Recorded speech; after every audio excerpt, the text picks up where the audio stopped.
Hey everybody, welcome back to another episode of the Music Den. I am your host, Armando Venditti, and in this episode or installment of Was This Their Best? I'm going to be talking about an album that was released in 1967. This was considered to be uh, the band's best effort, their pinnacle. The band is the Beatles, and it is Sergeant Pepper's Lonely Hearts Club Band.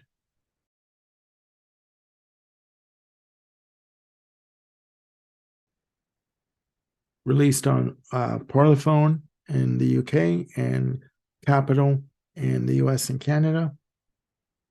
It is, again, considered to be one of their best albums. For me, I've known of this album since I was at least 11 years old.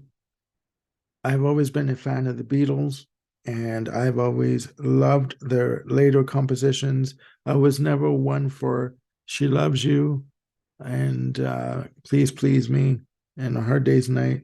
I was always more into the intricate, more uh, layered recordings, starting from in introspective recordings, starting from Rubber Soul to Revolver, and uh, Sergeant Pepper is for me right up there. I mean, um, it's loosely a concept album. It's not exactly a concept album.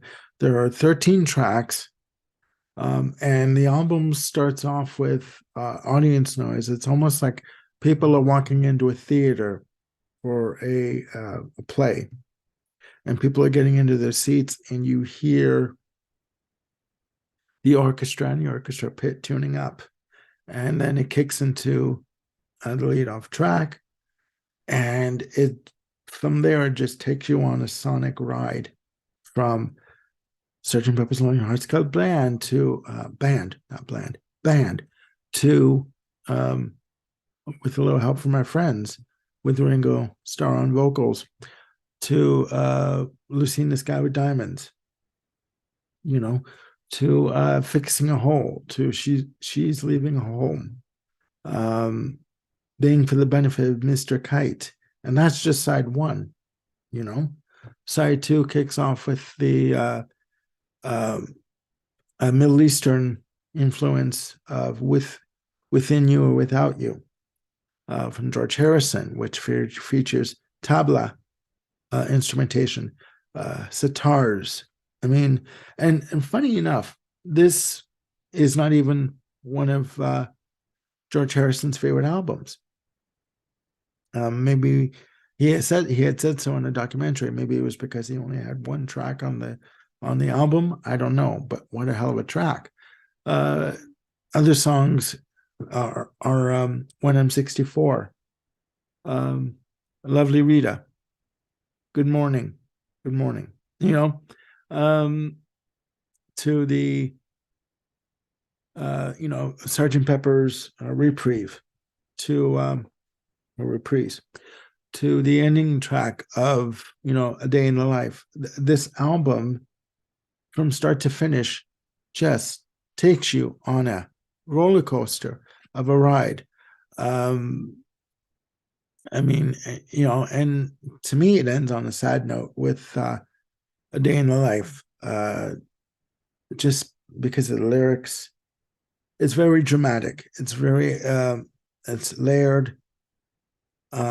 Just the textures on this album and the recording methods. And it's funny enough that I read that the only album that was ever recorded in stereo was Abbey Road. Every other album leading up to this was recorded in mono. So if you hear it, sorry, it doesn't sound like that. It doesn't sound like it's done in mono at all. I mean, even on the track Being for the Benefit of Mr. Kite, there's that section where the Wurlitzer comes in the middle section, where I do believe that's George Martin just running through chords on sonic textures on the Wurlitzer. I mean, and then it breaks back into the song on the final piece.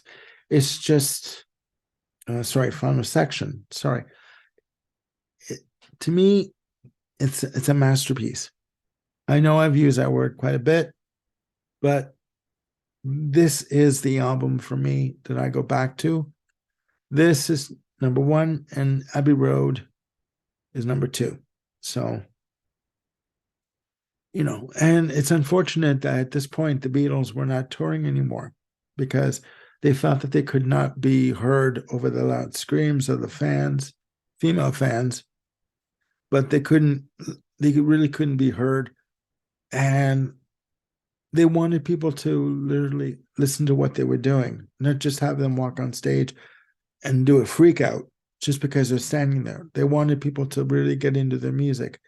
And this album, it can be, enjoyed. I mean, it's not a concept album where, they're all interconnected. Each track is separate. But for me, as a whole piece of music, this can't be beat. You can't just pick 1M64 and listen to it and not listen to the rest of side two, or even She's Leaving Home, which is an emotional, gut-wrenching track. I mean, of a woman, talks about a woman who, with everything her parents have given her, money, stability, she wanted something else. So she leaves a note for her parents that she's gone, she's leaving, and she's not coming back because she wants her own life. So that is a lot to unpack on an album with 13 tracks. It's a lot to sonically digest. But you know what? Once you always want to go back for more. So, anyways, that is my pick for this episode. Please, again, leave your comments down below. Let me know what you think of this album. If you like it, if you don't like it, if you find that there are other albums that are better, like the White Album or, a Magical Mystery Tour, let me know what you think. And please hit like and subscribe. And hit the notification bell to keep you on top of any new content that I might be putting up, which I will be putting up. So that's it for now. Hopefully you guys are having a great day and you're looking after yourselves and each other, and we'll chat soon. Bye for now.